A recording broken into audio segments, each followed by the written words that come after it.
Barangay Kagawad, madali lang maipanalo dahil 7 po ang pipiliin. Pero gayon pa man, kailangan mong sundin itong ating mga tips, mga kapobre.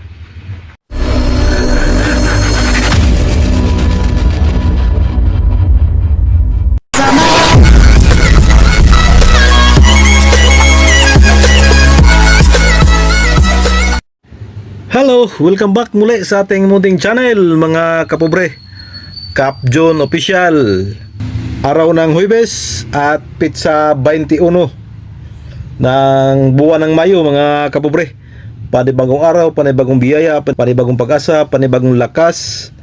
Of course, panibagong vlog, mga kapobre. For today's vlog, pag-usapan natin ang mga tips kung ikaw ay tatakbo bilang Barangay Kagawad.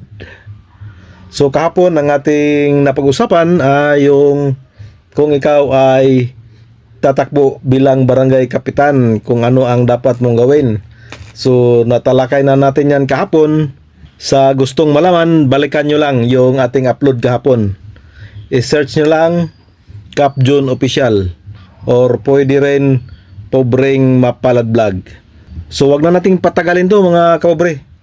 Halimbawa, ikaw ay may planong tatakbo bilang Barangay Kagawad. Simple lang ang iyong gawin, mga kapobre. Katulad din kung ikaw ay tatakbo ng Barangay Kapitan. Ang pinagkaiba lang is hindi masyadong mahirap maipanalo ang Barangay Kagawad. Bakit? Dahil po 7 po ang pipiliin. Hindi katulad sa Kapitan, ay minsan sa barangay 1-on-1 lang or 3 ang tatakbo. Pero sa Barangay Kagawad ay halimbawa na lang 2 magkabilang panig, 7-7. So ibig sabihin 14 ang Kagawad na tatakbo. So hindi masyadong mahirap ipanalo ang Kagawad dahil 7 po ang pipiliin. Pero kahit 7 yan, kailangan mong magdubli kayod, mga kapobre. Batay sa aking personal na karanasan, mga kapobre, unang-una kong ginagawa ay sinusuyo ko yung mga millennial, yung mga kabataang butante, mga kapobre. Kasi hindi po natin maitatanggi na mas maraming butante po ang mga millennial kaysa mga matatanda. Tsaka yung mga millennial ngayon, mga kapobre, ay marunong na pong pumili. Di katulad dati na kung saan ang kanilang mga magulang ay doon din sila. Pero ngayon ay matalino na ang ating mga millennial na butante. Pumipili na po sila base sa kredibilidad at kakayahan ng isang kandidato, mga kapobre. Unang-una po, ang importante po, kung ikaw ay tatakbong Kagawad, dapat into sports ka. Dapat suportado mo yung sports. Dahil yung mga kabataan ngayon, yun ang kanilang gusto. Lalo na po itong basketball. Kasi dito sa probinsya, itong basketball ang pangunahing laro dito sa probinsya. Lalo na pag mga buwan ng Mayo. Kasi marami ang pistahan. Ang highlights is basketball tournament. Kaya sa barangay mo, kung ikaw ay may planong tatakbo, kailangan mong suportado ang mga kabataan, yung mga basketball player. Dapat sasamahan mo sila, gagabayan mo sila, tutulungan mo sila, especially sa mga entry fee, mga uniforms. Dapat mag-ambag ka para yung mga kabataan ay hindi makalimot sa iyo. Pangalawa, mas maganda ma-line up ka sa administrasyon. Kasi nasa admin ang mga resources eh. Tsaka pag admin ang yung nasandalan, ay may backup yun sa mayor, gobernador at congressman. Kaya lamang na lamang po ang mga kandidato sa admin.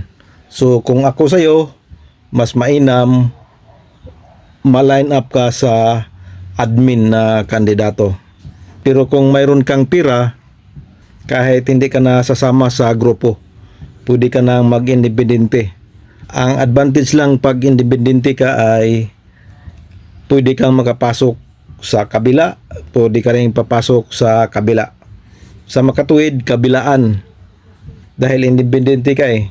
Kaya pwede kang makapasok sa supporters, sa admin, pwede ka rin papasok sa supporter sa aspirant.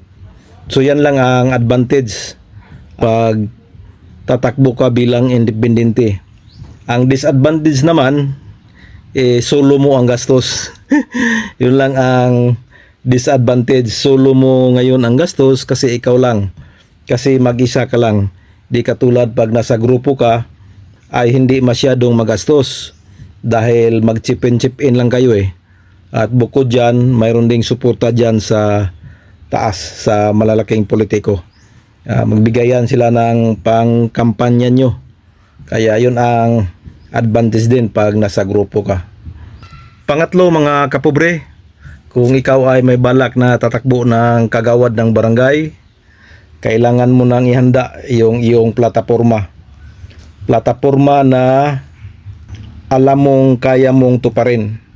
Huwag kang bibitaw ng plataporma na imposible mong magawa. Dahil pagdating ng panahon ay panigurado sisingilin ka sa ating mga kababayan sa iyong mga pinangako, sa iyong mga sinasabi panahon sa kampanya. Kailangan mo lang magbitiw ng isang plataporma, pangako na sa tingin mo ay kaya mong tuparin.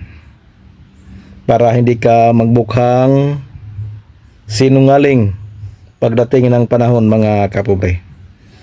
So yan lang muna ang ating topic for today mga kapobre.